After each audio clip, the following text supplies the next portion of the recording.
Hey guys, welcome back to G office.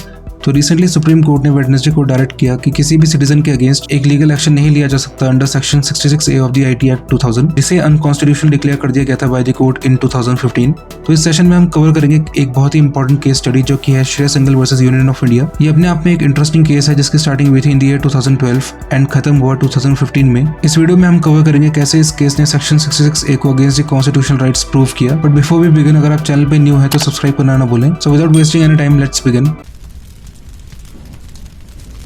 सबसे पहले समझते हैं कि सेक्शन 66A में ऐसा था क्या। सो इन द ईयर 2008 एक अमेंडमेंट किया गया जिससे इसे इंट्रोड्यूस किया गया आईटी एक्ट 2000 में। इसमें क्लियरली मेंशन किया गया कि यदि किसी भी पर्सन ने कोई भी ऐसी इन्फॉर्मेशन शेयर करी थ्रू ऑनलाइन प्लेटफॉर्म्स जो कि मिसलीडिंग हो, ऑफेंसिव हो या फिर नफरत फैलाए, इन सभी को टेक डाउन कर दिया जाएगा along with 3 years of imprisonment and a fine. Now we know what this section was all about. Let's come to Shreya Singhal versus Union of India case. बात है साल 2012 की, जब श्री बाल ठाकरे जी जो कि चीफ थे शिवसेना के, उनकी डेथ हुई। We all know what a great personality he was. So Mumbai में एक दिन का शटडाउन किया गया जिसका पोस्ट करते हुए एक लड़की जिनका नाम शाहीन धड़ा था, उन्होंने फेसबुक पे एक पोस्ट किया जिसमें उन्होंने लिखा Mumbai shuts down due to fear not due to respect. ये अपने आप में एक अल्टीमेट डिसरिस्पेक्ट थी और इस पोस्ट को उन्हीं के एक फ्रेंड रेणु श्रीनिवासन ने लाइक किया। इस पोस्ट के चलते सिचुएशन काफी खराब हो गई एंड पुलिस ने इन दोनों को अरेस्ट कर दिया, but not for long time, क्योंकि इन दोनों को अरेस्ट करने के बाद काफी human rights group and individuals ने इस सेक्शन को हेवीली क्रिटिसाइज किया, जिसके चलते इवेंचुअली इन दोनों को रिलीज करना पड़ा। केस यहाँ पे खत्म नहीं, इनफैक्ट यहाँ से शुरू होता है। 2012 में पहली PIL डाली गई by law student Shreya Singhal, जिन्होंने इस पूरे सेक्शन 66A को अगेंस्ट द कॉन्स्टिट्यूशनल राइट्स बताया, जो कि क्लियरली हमारे right of freedom of speech and expression को वॉयलेट करता है,